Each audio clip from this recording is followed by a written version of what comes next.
Salut, c'est Fab de progresserautennis.com. Alors je suis ravi de vous retrouver dans cette vidéo pour éclaircir deux points. On va faire un petit peu de vocabulaire, faire la différence entre lâcher son coup et relâcher.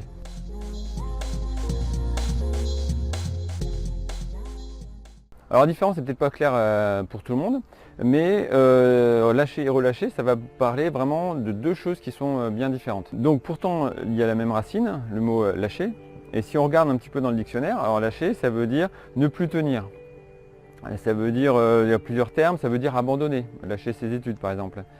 Donc il y a plein de définitions différentes pour le mot lâcher. Mais pour le tennis, lâcher, ça va être vraiment laisser partir le bras très vite. Donc c'est rien retenir, c'est-à-dire éliminer un petit peu toute tension, donc notamment au niveau de l'épaule. Et c'est vraiment laisser partir le bras, taper comme une mule finalement. Et ne pas se retenir, ne pas avoir d'a priori, ne pas avoir de contraction, ni de peur au moment de la frappe, et ça va être ça. Donc ça va être le lâcher, ça sera associé à la vitesse de bras. Donc et donc toute la puissance qu'on va pouvoir mettre dans notre coup. Ensuite, le deuxième terme, donc relâcher, donc au niveau étymologique, veut dire rendre moins tendu. Donc ça ne veut pas dire lâcher complètement, ça ne veut pas dire donc laisser tomber. Là, ça va être rendre moins tendu. Alors là, ça va se situer donc au niveau du tennis, ça va vraiment se situer au niveau du poignet.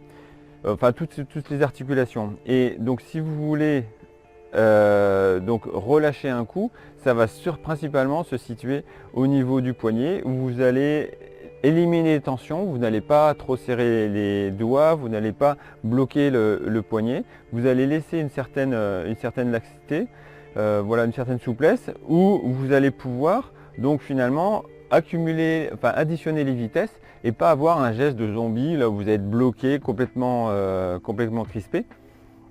Et donc justement c'est le terme, l'inverse c'est justement jouer petit bras. Donc là on n'est pas relâché du tout, on est en contraction. Et quand on est en contraction, ça veut dire que tous les muscles sont tendus, donc ça veut dire qu'on a une consommation de sang qui est plus importante, et ça veut dire qu'on a une fatigue qui est plus importante. Donc c'est pour ça qu'on vous dit beaucoup de vous relâcher en match pour essayer d'économiser de l'énergie, économiser du sang justement. Et donc le relâcher, ça va être donc avoir un mouvement vraiment un peu élastique du geste. Bon là j'exagère évidemment, hein, je fais exprès, mais donc où on va ne plus voir justement toutes les tensions, tous les blocages au niveau des articulations. Donc on peut très bien être relâché mais ne pas lâcher le coup, et être relâché mais jouer doucement. Donc on peut très bien être lâcher le coup mais tendu. Voilà, donc on est bloqué, on laisse partir très vite, mais le bras est sous tension, donc forcément c'est beaucoup moins efficace. Et vraiment l'idéal, là où vous pouvez mettre des scuds, donc c'est être relâché et lâché en même temps. Donc relâcher au niveau du poignet et après lâcher le bras, donc pour que ça parte vite. Et là vous allez avoir une addition de vitesse et vous allez avoir une optimisation qui va être la plus grande possible, et donc un rendement qui va être extrêmement important.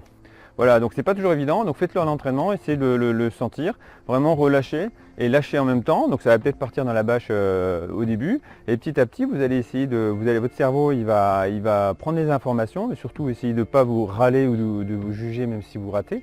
Mais prenez les informations, essayez d'analyser. Là vous n'êtes pas trop haut, donc il va falloir peut-être couvrir un petit peu à la fin. Et puis petit à petit vous allez régler et vous allez vous rapprocher de la cible idéale.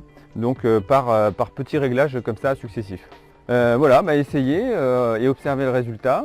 Et puis tenez-moi au courant. Allez, ciao. Alors puisque cette vidéo était sur justement un peu de vocabulaire, j'en profite pour vous parler d'un petit livre là, que j'avais écrit donc avec un camarade d'Alsace qui est Tristan Miégère, donc sur l'abécédaire illustré du tennis moderne, c'est-à-dire que vous avez un livre, donc vous pouvez avoir en dur ou alors vous pouvez avoir en format Kindle, donc par Amazon, donc en format numérique. Donc vous avez 273 définitions qui sont réparties dans différentes catégories, ce qui permet donc à ceux qui débutent le tennis de se familiariser avec le vocabulaire, ce qui permet à ceux qui sont déjà dans le tennis d'apprendre aussi d'autres mots, d'autres termes, de repréciser des termes, et donc vraiment d'appartenir à ce milieu du tennis où on sait de quoi on parle. Voilà. Donc je vous mets le lien juste dessous, et donc vous pouvez l'avoir en format numérique et en format papier. Allez, ciao! Et n'hésitez pas à vous inscrire à mon blog pour recevoir 52 fiches gratuites, ou vous abonner à ma page Facebook, ma chaîne YouTube, mon compte Twitter, le compte Instagram, ou à m'écrire par mail. À bientôt. Shake, shake, shake, shake, shake.